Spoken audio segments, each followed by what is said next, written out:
Dear class, welcome to the next lecture of Solid State Physics 1. Class जैसा कि हम कल inelastic scattering of photons by phonons पढ़े थे, तो हमने कंप्लीट टॉपिक कर लिया था। एंगुलर फ्रीक्वेंसीज और एनर्जीज एंड पे फाइंड कर ली थी स्कैटर्ड फोटॉन्स और क्रिएटेड फोनॉन्स की। तो आज एक छोटा सा टॉपिक है, आई थॉट कि इसको भी मैं जल्दी जल्दी करवा ही दूँ ताकि आप लोगों को पता चले कि सिर्फ फोटॉन्स ही क्रिस्टल लैटिस या इलास्टिक वेव से नहीं सिर्फ इंटरेक्ट करते या स्कैटर होते हैं, बल्कि आप कोई सी भी वेव, इसमें न्यूट्रॉन्स भी शामिल हैं, आप न्यूट्रॉन्स वेव्स भी उसमें यूज़ कर सकते हैं अपने स्कैटरिंग प्रोसेस में। तो ज़रूरी नहीं सिर्फ फोटॉन्स ही फोनॉन्स के साथ इंटरेक्ट करें या क्रिस्टल स्ट्रक्चर की वेव्स के साथ, लेटस क्रिस्टल लेटस की वेव्स के साथ या इलास्टिक वेव्स के साथ ज़रूरी नहीं कि सिर्फ फोटॉन्स ही इंटरेक्शन करें। इस इंटरेक्शन के लिए आप न्यूट्रॉन्स को भी इस्तेमाल कर सकते हैं। लेकिन क्योंकि हमें पता है कि न्यूट्रॉन्स चार्जलेस पार्टिकल्स हैं, तो ये ज़्यादातर किसके मातहत होते हैं, किसके ज़ेर असर होते हैं? ये ज़्यादातर न्यूक्लियर फोर्सेस के ज़ेर असर होते हैं और न्यूक्लियर फोर्सेस के ज़ेर असर ये अमल करते हैं। तो अब आइए हम कुछ एक न्यूट्रॉन्स की बीम लेते हैं जो किसी तरह से क्रिस्टल स्ट्रक्चर से आकर टकरा रही है और क्रिस्टल स्ट्रक्चर में मौजूद कोई प्रोपेगेटिंग इलास्टिक वेव है जिसके साथ वो इंटरेक्ट करती है। मतलब कि फोनॉन्स पहले से मौजूद हैं जिनके साथ वो इंटरेक्ट करती है, और इस इंटरेक्शन के नतीजे में क्या होता है कि या तो कोई फोनॉन क्रिएट होगा या एब्जॉर्ब होगा। और इस फिनोमिना को इस इक्वेशन नंबर 1 में, और आपकी बुक में है ये इक्वेशन 5.102, इसमें डिस्क्राइब किया गया है। This is the momentum wave conservation of momentum wave vector and this is a conservation of energy and this equation is 5.103। अब इसमें आप देख लीजिए कि जैसे ही कोई बीम ऑफ न्यूट्रॉन आती है विद मोमेंटम वेव वेक्टर के, ये इंसिडेंट न्यूट्रॉन्स का मोमेंटम वेव वेक्टर है और स्कैटर्ड का ये के प्राइम जी वो लेटस वेक्टर है उस लेटस का जिससे वो आके टकरा रही है, और प्लस माइनस के जो है ये फोनॉन जो क्रिएट हुआ है या एब्जॉर्ब हुआ है उसका मोमेंटम वेव वेक्टर है। अगर क्रिएट हुआ है तो ऑब्वियसली प्लस के से रिप्रेजेंट किया जाएगा, अगर डिस्ट्रॉय हुआ है तो इसका इफेक्ट नेगेटिव होगा। तो सिमिलरली अगर आप बात करते हैं एनर्जीज़ की, तो यहाँ पे जिस तरह से न्यूट्रॉन्स आए हैं ये इक्वेशन उसकी कंजर्वेशन ऑफ एनर्जी शो करती है कि इंसिडेंट न्यूट्रॉन्स हैं उनकी एनर्जी एच गेट स्केयर के काइनेटिक एनर्जी एक तरफ है, दूसरी तरफ जो स्कैटर्ड न्यूट्रॉन्स हैं उनकी एनर्जी है, और उसके साथ जो फोनॉन क्रिएट हुआ है या डिस्ट्रॉय हुआ है उसकी एनर्जी। तो इसका मतलब है कि जिसमें अब ये ओमेगा क्या है, ये एंगुलर फ्रिक्वेंसी है, लाइक जो फोनॉन क्रिएट हुआ है या डिस्ट्रॉय हुआ है। और ये हमने कैलकुलेट भी की हुई है। कल हमने फोटॉन्स के केस में किया है कि फोटॉन्स आके टकराते हैं तो उनकी ओमेगा क्या होगा। आज हमने ये केस किया है सिर्फ कि अगर न्यूट्रॉन्स भी आकर इंटरेक्ट कर सकते हैं इलास्टिक वेव के साथ, ठीक है, या फोनॉन्स के साथ। तो ये हमारा छोटा सा टॉपिक था। आज का जो हमारा बड़ा टॉपिक है वो है ये 5.6, that is local phonon modes. अच्छा, अब ये लोकल फोनॉन मोड्स क्या हैं, क्रिएट किस तरह से होते हैं, ये तो इस टॉपिक में आगे चलकर आएगा। लेकिन असल में इस टॉपिक में हम क्या चीज़ पढ़ेंगे उसको मैं पहले बताती हूँ ताकि हमें अंदाज़ा हो कि हमने इस coming topic carries words for us, इस टॉपिक में हमारे लिए क्या है। देखें, आपके पास क्रिस्टल स्ट्रक्चर्स होते हैं जो कि क्रिस्टल स्ट्रक्चर की सबसे ख़ास बात क्या है, पीरियोडिसिटी, कि वो पीरियोडिक होते हैं, ठीक है, उनमें एक तरतीब होती है, ऑर्डर होता है। अगर किसी भी वजह से वो तरतीब या ऑर्डर ख़राब हो जाए, मतलब वो ख़राब का क्या मतलब है कि कोई आई एटम जो है वो अपनी पोजीशन से डिसलोकेट हो जाए किसी भी तरह, और उसकी जगह पे कोई ऐसा कोई और इम्प्योरिटी का एटम इंट्रोड्यूस हो जाए। फॉर एग्जांपल आप देखिए, यहाँ पर मैं अभी बनाती हूँ कि हमारे पास क्रिस्टल स्ट्रक्चर है एक पोटाशियम क्लोराइड का, हमारे पास एक क्रिस्टल स्ट्रक्चर है और इसमें एटम्स ऐसे लगे हुए हैं तरतीब के साथ और ऑर्डर में।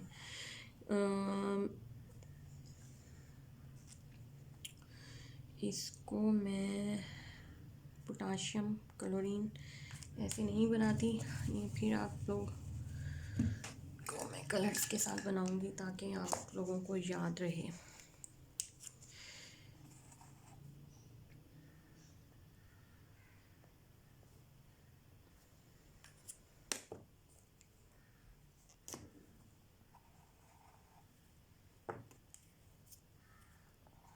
एक पोटाशियम एटम है और एक क्लोरीन एटम है यहाँ पे, ये इस तरह से।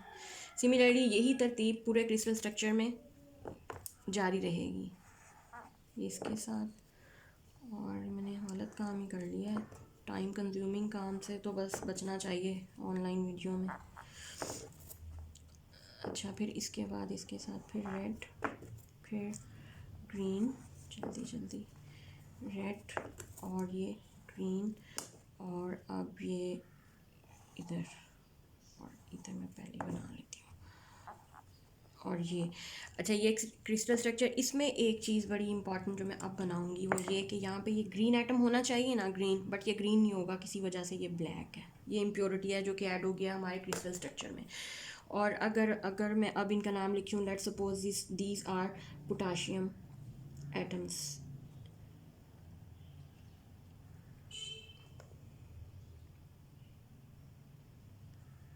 ये सारे रेड वाले पोटाशियम एटम्स हैं, और ये वाले मेरे पास क्लोरीन के एटम्स हैं, ग्रीन वाले।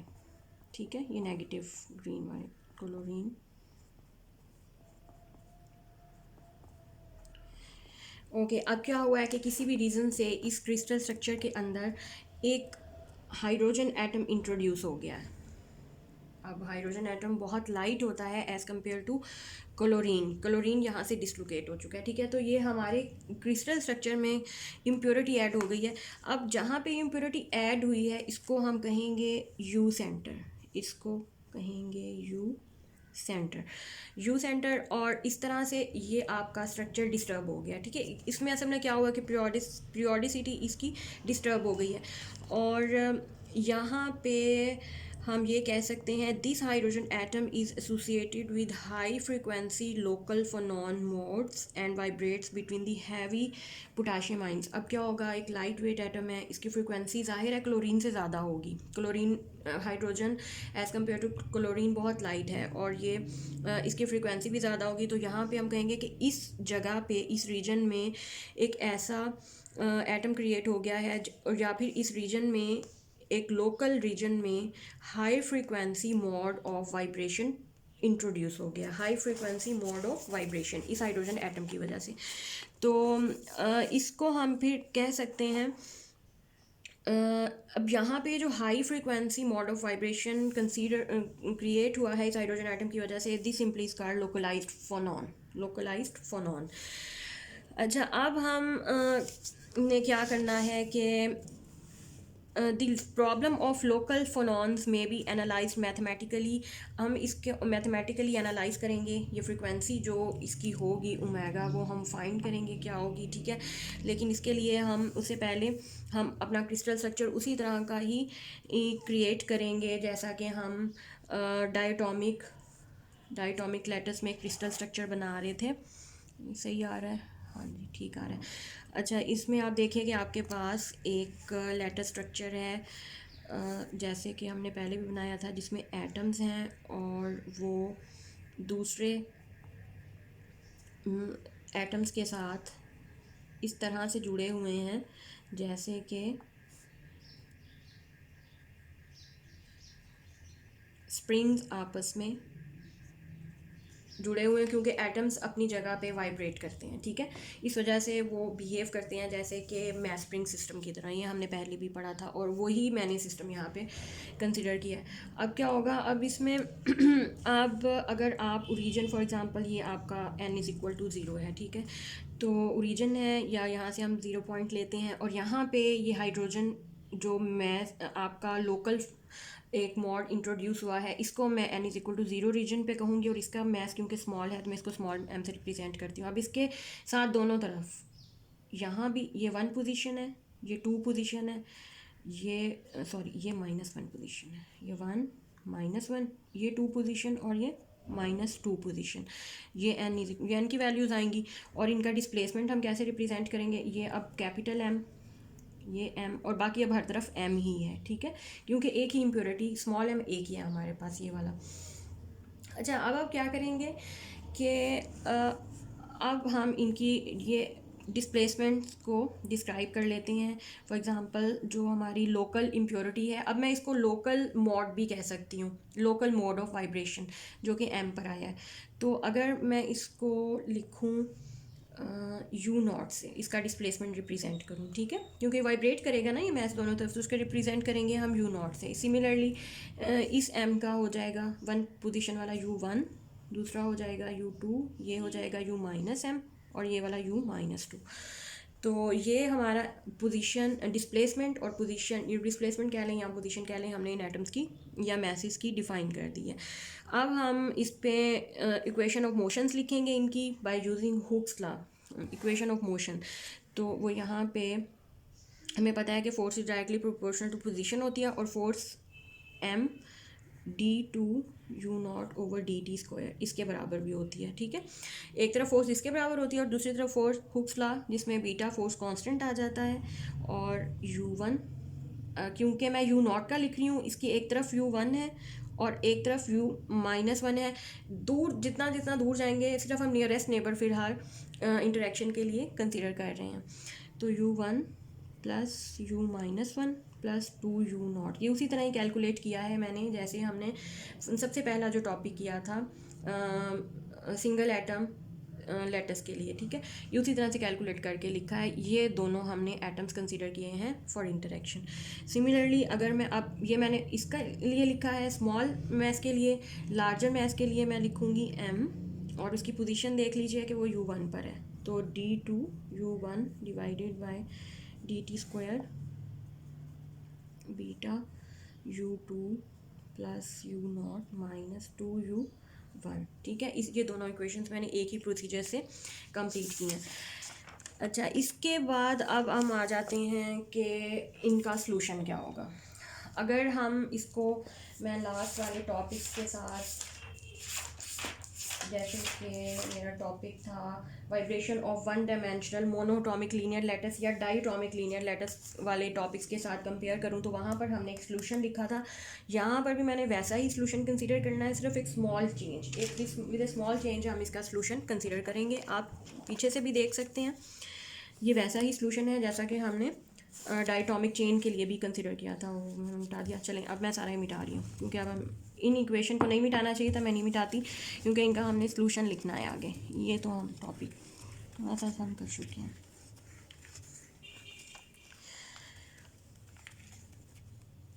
मैंने मिटा ही दिया है तो मिटा ही देती हूँ। चलें, अब हमने इनका solution let suppose U N है, और वो किसके बराबर है, U naught minus one whole raised to power N exponential minus iota omega T and exponential minus N mod और अल्फ़ा। अच्छा, इस सारी इक्वेशन को आप पीछे वाली जो इक्वेशन सलूशन की थी उसके साथ कंपेयर करेंगे। इसमें कुछ चीज़ें, एक तो ये माइनस वन और एम, एक ये चीज़ एक्स्ट्रा आएगी, और इस एक्सपोनेंशियल में आपको अल्फ़ा हमें नहीं मालूम, इसका इस वेव का फेज़ हमें, अल्फ़ा की वैल्यू हमें फाइंड करनी पड़ेगी। एक सिर्फ ये दो चेंजेस आई हैं, बाकी सारी इक्वेशन हमने उसी तरह से लिखी हुई है जिस तरह से हम वेव इक्वेशंस के सॉल्यूशंस को कंसीडर करते हैं। अच्छा, जब हम सॉल्यूशन ले लेते हैं उसके बाद हमारा नेक्स्ट स्टेप क्या होता है कि हमने इनके डेरिवेटिव्स लेने हैं, ठीक है। यहाँ पे जो हमने बनाए थे डी टू यू वन और D two U naught, derivative double derivatives लेंगे और उनको वापस इस इक्वेशंस के अंदर पुट करेंगे। ब्रैकेट में दोबारा लिख लूँ, क्योंकि ऐसे फिर आप कहेंगे कि मैं क्या कर रही हूँ। यहाँ कुछ लिखा हुआ होगा तो आपको समझ आती रहेगी कि हम क्यों ऊपर वाले स्टेप्स कर रहे हैं। M D two U one over D T square. देखें, इस इक्वेशन को फर्दर सॉल्व करने के लिए हमें इनके सॉल्यूशंस चाहिए। सॉल्यूशंस के लिए मैंने यहाँ पर ये सॉल्यूशन कंसीडर कर लिया है। हमें चाहिए यू नॉट और यू वन। देखें, सारा कुछ जो चाहिए वो हम beta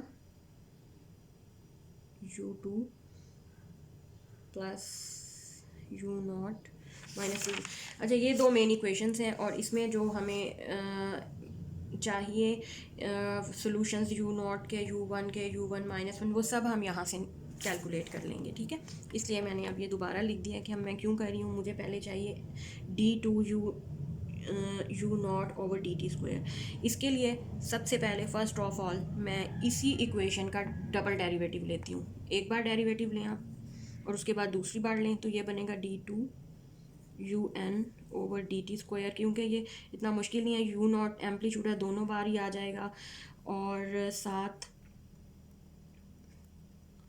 -1 whole raise to the power n भी दोनों बार आ जाएगा, exponential minus iota omega T, ये भी दोनों बार सेम आएगा। और फर्दर आपने समझें कि डबल डेरिवेटिव इसका लेना है, तो इसका डबल डेरिवेटिव लें, एक बार आ जाएगा माइनस आयोटा ओमेगा, ठीक है, और दूसरी बार फिर माइनस आयोटा ओमेगा, तो वो हो जाएगा माइनस ओमेगा स्क्वायर, ठीक है, वो मैं हम आगे लिखते हैं। और ये वाली टर्म भी एज इट इज़ ही आ जाएगी, क्योंकि इसका डेरिवेटिव भी हम विद रिस्पेक्ट टू टी नहीं लेंगे, कांस्टेंट ट्रीट करेंगे। तो इस सारे का डेरिवेटिव मतलब क्या बना, माइनस ओमेगा स्क्वायर, और ये क्योंकि वही फंक्शन दोबारा आ गया है तो यू एन।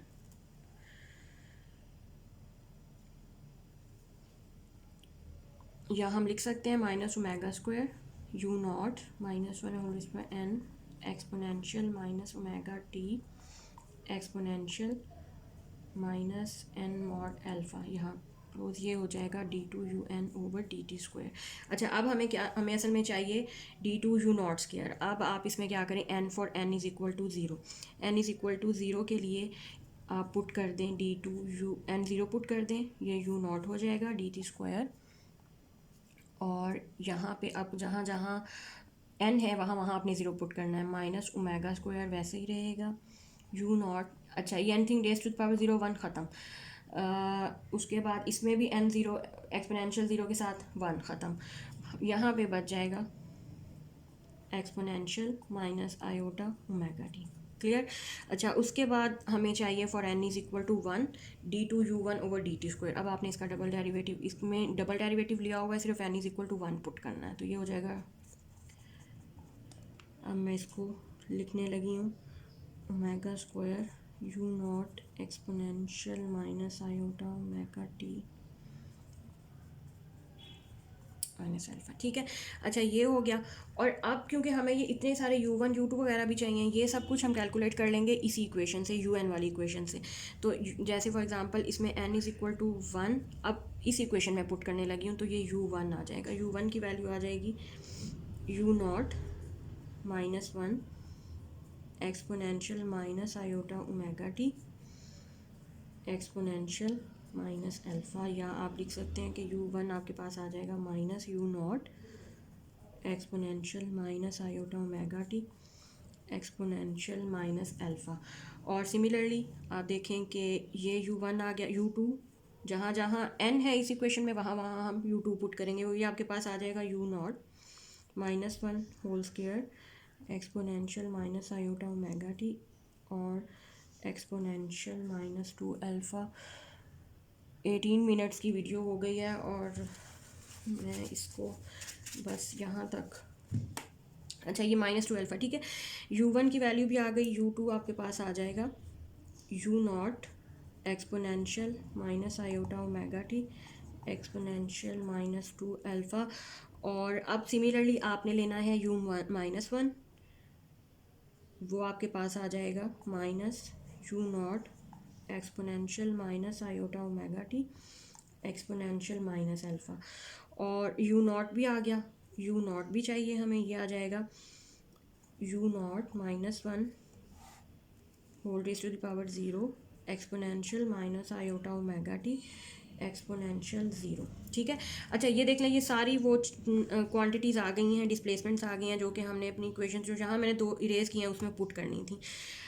u नॉट आपके पास फाइनली आ जाएगा u not exponential minus iota omega T. ये वही डिस्प्लेसमेंट है, हम पीछे भी इसको एज ए सोल्यूशन कंसीडर करते रहे हैं वेव इक्वेशंस की, ठीक है। अच्छा, ये अब हम यहाँ तक आज करेंगे। कल हम इन सारी क्वांटिटीज़ को जो हमने मालूम की हैं, जो यहाँ पे मैंने 2 इक्वेशंस लिखी थी, इक्वेशन 5.104, इक्वेशन 5.105, कल इसमें पुट करके इस टॉपिक को कंप्लीट करेंगे। आज के लिए इतना ही काफ़ी है। थैंक यू, अल्लाह हाफ़िज़।